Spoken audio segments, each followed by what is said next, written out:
धीमहि विष्णु प्रचोदयात् स्वाहा नारायणाय विद्महे वासुदेवाय धीमहि विष्णु प्रचोदयात् स्वाहा नारायणाय विद्महे वासुदेवाय धीमहि विष्णु प्रचोदयात् स्वाहा नारायणाय विद्महे वासुदेवाय धीमहि विष्णु प्रचोदयात् स्वाहा भगवानात्मक महाविष्णवे नमः राम परिवार देवता प्रीत्यर्थे होमे विनियोगः ಈಗ ರಾಮಚಂದ್ರನ ಹೋಮ ಆಗುತ್ತೆ ओम दाशरथाय विद्महे सीतावल्लभाय धीमहि तन्नो रामचंद्र प्रचोदयात् स्वाहा ओम दाशरथाय विद्महे सीतावल्लभाय धीमहि तन्नो रामचंद्र प्रचोदयात् स्वाहा ओम दाशरथाय विद्महे सीतावल्लभाय धीमहि तन्नो रामचंद्र आंजनेयाय विद्महे रामदूताय धीमहि आंजनेयाय विद्महे रामदूताय धीमहि तन्नो हनुमान प्रचोदयात् स्वाहा ओम आंजनेयाय विद्महे रामदूताय ओम आंजनेयाय विद्महे रामदूताय धीमहि तन्नो हनुमान प्रचोदयात् स्वाहा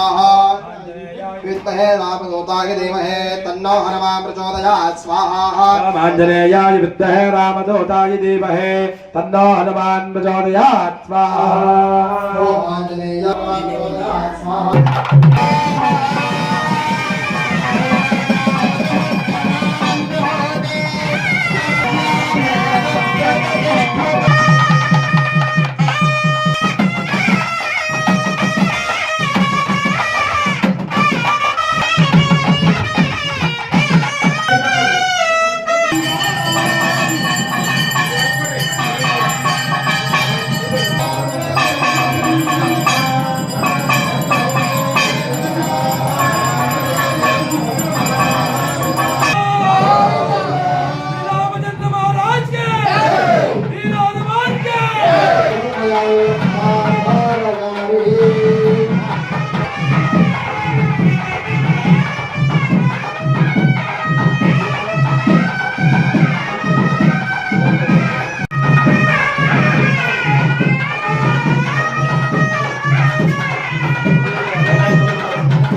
ಬ್ರಾಹ್ಮಣೇ ನಮಃ. ಆದಿಯಲ್ಲಿ ಕುಂಬಳಾಪುರದಲ್ಲಿ ಐಕ್ಯವಾಗಿರ್ತ ಎಲ್ಲರ ಪಾದಕ್ಕೆ ಸ್ಪರ್ಶುತ್ತಾ ನಮಗೂ ನಮ್ಮ ಆರಾಧ ದೇವಿಯಾಗಿರ್ತಕ್ಕಂಥ ಕುಂಬಳಾಪುರದ ಗುಂಡುಗೌರಮ್ಮನ್ನು ಸ್ಮರಣೆ ಮಾಡುತ್ತಾ ಆನೇಕಲ್ ತಾಲೂಕಿನ ಎನ್ನಾ ಗ್ರಾಮದಲ್ಲಿ ನೆಲೆಸಿರತಕ್ಕಂಥ ಮೊದಲನೇದಾಗಿ ಜ್ಯೋತಿಲಿಂಗ ಸ್ವಾಮಿಗಳವರ ಗದ್ದಿಗೆ ಶ್ರೀ ಯಲ್ಲಮ್ಮ ದೇವಿಯ ಗದ್ದಿಗೆ ಅದು ಅವಕಾಶದಲ್ಲೇ ಇಲ್ಲಿ ಎಲ್ಲ ದೇವರು ನಾಗದೇವರು ಬಸವಣ್ಣ ದೇವರು ಎಲ್ಲ ದೇವಸ್ಥಾನ ನಿರ್ಮಾಣವಾಗಿದೆ. ಅದೇ ಹೊಸದಾಗಿ ನಿರ್ಮಾಣವಾಗಿರ್ತಕ್ಕಂಥ ನಾವು ಚಂದಾಪುರದ ಬರುವ ಮಾರ್ಗದಲ್ಲೇ ಮಾಸ್ತಳ್ಳಿಗೆ ಹೋಗೋ ಮಾರ್ಗದಲ್ಲೇ ಅಭಯ ಆಂಜನೇಯ ಸ್ವಾಮಿ ಅನ್ನೋ ದೇವಸ್ಥಾನ ಊರಿನಲ್ಲಿ ಪ್ರಥಮವಾಗಿ ರಮೇಶನವರು ಇದಕ್ಕೆ ಮೂಲ ಕಾರಣ ಆಗಿ ಮತ್ತು ಎಲ್ಲ ಗ್ರಾಮದ ಪಂಚಾಯತಿ ಅಧ್ಯಕ್ಷರುಗಳು ಕೂಡ ಈ ಸುತ್ತಮುತ್ತ ಎಲ್ಲ ಗ್ರಾಮದವರು ಆದೇಶದ ಮೇರೆಗೆ ಈ ಅಭಯ ಆಂಜನೇಯ ಸ್ವಾಮಿ ನಿರ್ಮಾಣ ಮಾಡಿದ್ದಾರೆ. ಇದು ಸುಮಾರು ಒಂದು ಎಷ್ಟು ವರ್ಷ 12 ವರ್ಷಗಳಿಂದ ಇದು ನೂತನವಾಗಿ ಆಗಿರ್ತಕ್ಕಂಥ ದೇವಸ್ಥಾನ. ಆ ದೇವಸ್ಥಾನ ನಿರ್ಮಾಣಿಗಳಾಗಿರ್ತಕ್ಕಂಥ ಎಲ್ಲರೂ ಕೂಡ ನಾಗೇಶ್ವರ ದೇವಸ್ಥಾನ ಒಂದಿತ್ತು. ಆ ನಾಗೇಶ್ವರನ ಮುಂದ್ಗಡೆನೇ ಅಭಯ ಆಂಜನೇಯ ಸ್ವಾಮಿ ದೇವಸ್ಥಾನ ನಿರ್ಮಾಣ ಮಾಡಿದ್ದಾರೆ. ಈ ಕಾರ್ಯಕ್ರಮ ವರ್ಷಕ್ಕೊಮ್ಮೆ ಹನುಮನ ಜಯಂತಿ ದಿನ ವಿಶೇಷವಾಗಿ ಈ ಕಾರ್ಯಕ್ರಮವನ್ನು ರಮೇಶು ಮತ್ತು ಈ ಎಲ್ಲ ಊರಿನ ಗ್ರಾಮಸ್ಥರು ಮತ್ತು ವೀರಶೈವ ಮಂಡಳಿಯವರು ಅದರಲ್ಲೂ ಹೆಚ್ಚಿಗೆ ದೇವಸ್ಥಾನ ನಿರ್ವಾಹಕರಾಗಿರ್ತಕ್ಕಂಥ ನಮ್ಮ ಹಿರಿಯ ಆಗಿರ್ತಕ್ಕಂಥ ಮಲ್ಲಣ್ಣನವರು ಅವ್ರು ಯಾವಾಗ ನೋಡಿದ್ರು ಕೂಡ ಈ ದೇವಸ್ಥಾನದಲ್ಲೇ ಇರ್ತಾರೆ. ನಾಗೇಶ್ವರ ದೇವಸ್ಥಾನ ಬಿಟ್ಟರೆ ಅದು ಇದು ನಾಗೇಶ್ವರ ದೇವಸ್ಥಾನ ಬಿಟ್ಟರೆ ಇಲ್ಲಿರ್ತಾರೆ, ಅಲ್ಲಿರ್ತಾರೆ. ಯಾವುದೇ ಕಾರಣಕ್ಕೂ ಎಲ್ಲೂ ಹೋಗಲ್ಲ. ಏನಾನ ವಾರ ಇಲ್ಲ ಏನಾನ ಹೋದರೆ ಹೋಗಿರಲಿಲ್ಲ ಅಂದರೆ ಯಾವಾಗ ನೋಡಿದ್ರು ಕೂಡ ಅವ್ರು ಮಾಡ್ತಾ ಇರ್ತಾರೆ. ಅದೇ ರೀತಿಯಲ್ಲಿ ಕೂಡ ಈ ಸುತ್ತಮುತ್ತ ನಾಗೇಶ್ವರ ಎಲ್ಲ ಭಕ್ತ ಮಹಾಶಯರು ಮತ್ತು ಮಾತೆಯರು ಪುಟಾಣಿ ಮಕ್ಕಳು ಎಲ್ಲರೂ ಕೂಡ ಈ ಹನುಮನ ಆಂಜನೇಯ ಪ್ರಯುಕ್ತವಾಗಿ ಎಲ್ಲರೂ ಕೂಡ ಇದನ್ನು ಈ ಕಾರ್ಯಕ್ರಮಕ್ಕೆ ಎಲ್ಲರೂ ಬಂದಿದ್ದಾರೆ. ಇವತ್ತು ಅನೇಕ ಕಡೆ ನಾವು ತಮಿಳುನಾಡಿನ ಎಲ್ಲಿಂದ ಬರ್ಬೇಕಾದ್ರೆ ಕೂಡ ಹನುಮನ ದೇವಸ್ಥಾನ, ಆಂಜನೇಯ ಸ್ವಾಮಿ ದೇವಸ್ಥಾನ, ರಾಮರ ದೇವಸ್ಥಾನ, ಲಕ್ಷ್ಮೀ ಇವೆಲ್ಲ ಎಲ್ಲಿದ್ದರೂ ಕೂಡ ಎಲ್ಲ ಕಡೆ ಹೆಚ್ಚೆಚ್ಚಾಗಿ ಕಾರ್ಯಕ್ರಮ ನಡೀತಾವೆ. ಅದು ಆದೇಶದ ಮೇರೆಗೆ ಇಲ್ಲೂ ಕೂಡ ಹೆಚ್ಚಿನ ಜನಸಂಖ್ಯೆ ಬಂದಿದ್ದಾರೆ. ಅದೆಲ್ಲಕ್ಕೂ ಈ ಊರಿನ ಪಂಚಾಯತಿಗೆ ಸೇರಿರ್ತಕ್ಕಂಥ ಕ್ಯಾಲ್ಸ್ತಳ್ಳಿ ಮುತ್ತರಾಯಸ್ವಾಮಿ ದೇವಸ್ಥಾನ ಜೀರ್ಣೋದ್ಧಾರ ಆಗಿದೆ.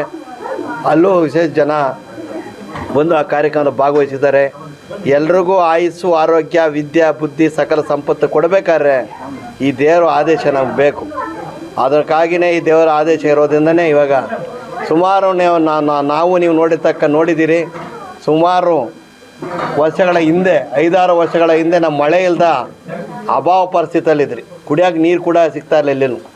ಅಂಥ ಅಭಾವ ಪರಿಸ್ಥಿತಿಯಲ್ಲಿ ಇದ್ದಾಗ ಕೂಡ ಅದು ಏನೇನು ಬರಗಾಲ ಬಂತಪ್ಪ, ಇನ್ನು ಬೆಂಕಿ ಮೇಲೆ ಬೀಳ್ತದೆ, ಪ್ರಪಂಚ ಹಾವಳಿ ಆಗ್ತದೆ ಅಂತೇಳಿ ನಮ್ಮ ಮಲ್ಲಣ್ಣವ್ರು ಅಂತ ಹಿರಿಕರೆಲ್ಲ ಎಲ್ಲ ಹೇಳ್ತಾಯಿದ್ರು, ಇನ್ನು ಮಳೆ ಇಲ್ಲ, ಪ್ರಪಂಚ ಹಾಳಾಗ್ತದೆ ಅಂತಿದ್ರು. ಆದರೆ ನಮ್ಮ ಹಿಂದೂ ಧರ್ಮ ಸಂಸ್ಕೃತಿಯಲ್ಲಿ ಎಲ್ಲ ಕಡೆ ದೇವಸ್ಥಾನ ನಿರ್ಮಾಣ ಮಾಡಿದ್ದಾರೆ. ಎಲ್ಲ ಕಡೆ ದೇವಸ್ಥಾನ ನಿರ್ಮಾಣ ಮಾಡಿದ್ದಾರೆ.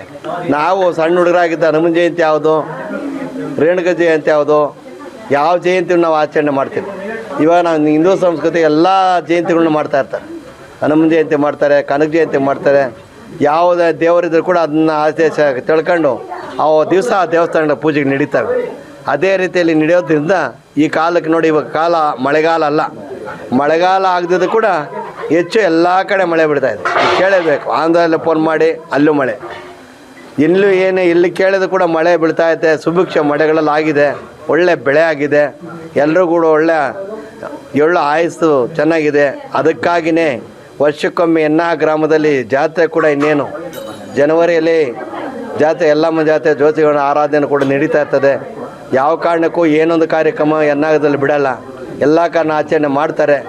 ಈ ಊರೊಂದೇ ಅಲ್ಲ, ಎಲ್ಲ ಊರುಗಳಲ್ಲೂ ಕೂಡ ಹೆಚ್ಚಿನ ರೀತಿಯಲ್ಲಿ ಈ ಜಾತ್ರೆ ಮಹೋತ್ಸವಗಳು ಮತ್ತು ವಿಶೇಷ ಪೂಜೆಗಳು ದೇವಸ್ಥಾನ ನಡೆಯೋದ್ರಿಂದ ಎಲ್ರಿಗೂ, ಎಲ್ಲ ಪ್ರಜೆಗಳಿಗೂ ಇದಾಗುತ್ತೆ. ಅದೇ ರೀತಿಯಲ್ಲಿ ಇವತ್ತು ಈ ಅಭಯ ಆಂಜನೇಯ ಸ್ವಾಮಿ ದೇವಸ್ಥಾನದಲ್ಲಿ ಇವತ್ತು ಏನಾಗಿದೆ ಅಂದರೆ ಹನುಮನ ಜಯಂತಿ ಅಶ್ವತ್ಥ ವೃಕ್ಷ ಪುನರ್ ಪ್ರತಿಷ್ಠಾಪನೆ ಅಂಗವಾಗಿ ಅಶ್ವತ್ಥ ವೃಕ್ಷ ಮತ್ತು ವಿವಾಹಗಳು ಕೂಡ, ಉಚಿತ ವಿವಾಹಗಳು ಕೂಡ ನಡೆಯಲು ಪ್ರಾರಂಭ ಮಾಡ್ತಾಯಿದ್ದಾರೆ.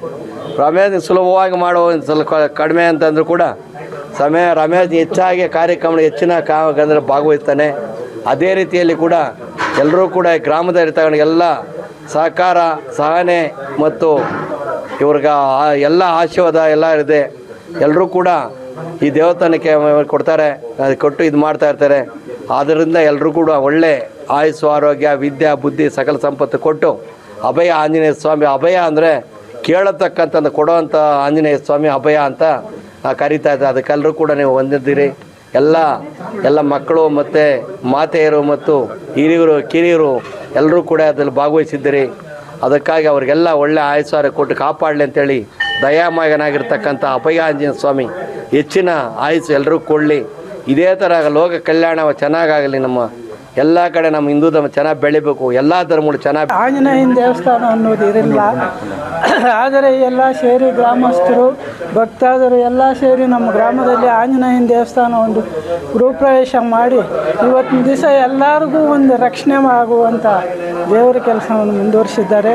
ಆ ಭಗವಂತನ ಹೆಸರಿನಲ್ಲಿ ನಾನು ಒಂದು 4 ಮಾತನ್ನು ಮಾತಾಡೋದಕ್ಕೆ ಅವಕಾಶ ಮಾಡಿಕೊಟ್ಟ ಭಗವಂತನು ನಾನು ಅವರು ಎನ್ನಾಗರ ಅಂದರೆ ಹೆಂಗೆ ನಮ್ಮ ಗುಮ್ಲಾಪುರ ಭೂ ಕೈಲಾಸ ಅಂತ ಹೆಸರಾಗೈತೋ ಹಂಗೆ ಪವಿತ್ರವಾದ ಭೂಮಿ ಇದು ಎನ್ನಾಗರ.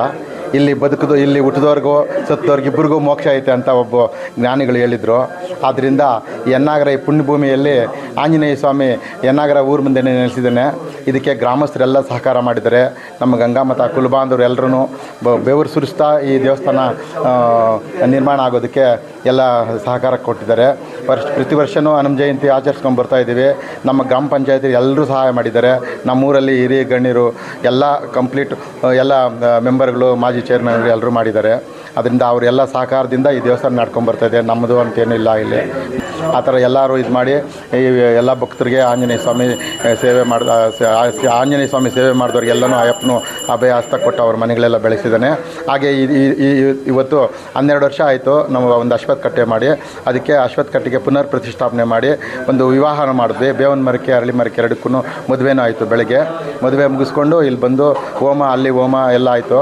ಇಲ್ಲಿ ಆಂಜನೇಯ ದೇವಸ್ಥಾನದಲ್ಲಿ ಹೋಮ ಬಂದು ಗುಮ್ಲಾಪುರ ಸಂಸ್ಥಾನ ಮಠಗಳು ಆದ ಶಿವಾನಂದ ಶಿವಾಚಾರ್ಯ ಮಹಾಸ್ವಾಮಿಗಳು ಬಂದು ಪೂರ್ಣಾವತಿ ಮುಗಿಸಿದ್ರು. ಭಕ್ತಾದಿಗಳು ಬಂದು ಪ್ರಸಾದ ಎಲ್ಲ ಸೇವನೆ ಮಾಡಿ ಸ್ವಾಮಿಯ ಆಶೀರ್ವಾದಿಗೆ ಎಲ್ಲರೂ ಸಹಕಾರ ಮಾಡಬೇಕು, ಅಯ್ಯಪ್ಪನ ಸೇವೆ ಮಾಡಬೇಕು, ಎಲ್ಲರೂ ಅಯ್ಯಪ್ಪನ ಆಶೀರ್ವಾದ ಪಡ್ಕೊಬೇಕು ಅಂತ ಭಕ್ತಾದಿಗಳಲ್ಲಿ ನಾನು ಕೇಳ್ಕೊತೀನಿ.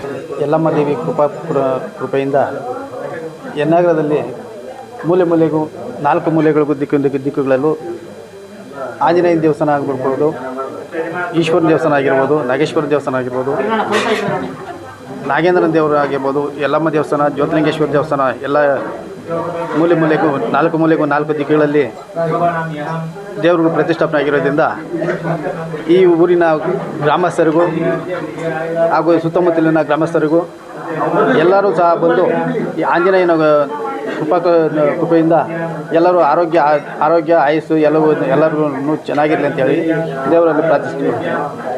ಸಮಸ್ತ ನಾಡಿನ ಜನತೆಗೆ ಹನುಮ ಜಯಂತಿಯ ಶುಭಾಶಯಗಳು. ಇವತ್ತು ಹನುಮ ಜಯಂತಿ ಅಂಗವಾಗಿ ಎನ್ನಾಗರ ಅಭಯ ಆಂಜನೇಯ ಸ್ವಾಮಿಯ ಸನ್ನಿಧಿಯಲ್ಲಿ ಇವತ್ತು ಎನ್ನಾಗರ ರಮೇಶಣ್ಣ ಮತ್ತು ಅವರ ಕುಟುಂಬದವರು ಹಾಗೂ ಎಲ್ಲ ಎನ್ನಾಗರ ಗ್ರಾಮಸ್ಥರು ಹಾಗೂ ಎನ್ನಾಗರ ಗ್ರಾಮ ಪಂಚಾಯತಿ ಎಲ್ಲ ಸುತ್ತಮುತ್ತಲಿನ ಹಳ್ಳಿಯ ಜನರ ಗ್ರಾಮಸ್ಥರುಗಳಿಂದ ಇವತ್ತು ಒಳ್ಳೆಯ ವಿಶೇಷವಾದ ಪೂಜಾ ಕಾರ್ಯಕ್ರಮಗಳನ್ನ ಹಮ್ಮಿಕೊಂಡು ಬೆಳಗ್ಗೆಯಿಂದ ಹೋಮ ಹವನಗಳನ್ನೆಲ್ಲ ನಡೆಸಿ ಇವತ್ತು ಆಂಜನೇಯ ಸ್ವಾಮಿಗೆ ಮಹಾಮಂಗಳಾರತಿಯೊಂದಿಗೆ ಪ್ರಸಾದ ವಿನಿಯೋಗವನ್ನು ಸಹ ಎಲ್ಲ ಜನಗಳಿಗೂ ಸಹ ಇವತ್ತು ರಮೇಶಣ್ಣ ಅವರು ಮತ್ತು ಅವ್ರ ಕುಟುಂಬದವರು ಮತ್ತು ಗ್ರಾಮಸ್ಥರು ಹಮ್ಮಿಕೊಂಡಿದ್ದು ಎಲ್ಲ ಹೆಚ್ಚಿನ ಸಂಖ್ಯೆಯಲ್ಲಿ ಬಂದು ಭಾಗವಹಿಸಿ ಆಂಜನೇಯ ಸ್ವಾಮಿಯ ಕೃಪೆಗೆ ಪಾತ್ರರಾಗಬೇಕಂತ ಎಲ್ಲರಲ್ಲಿ ಪ್ರಾರ್ಥನೆ ಮಾಡ್ಕೊಂಡು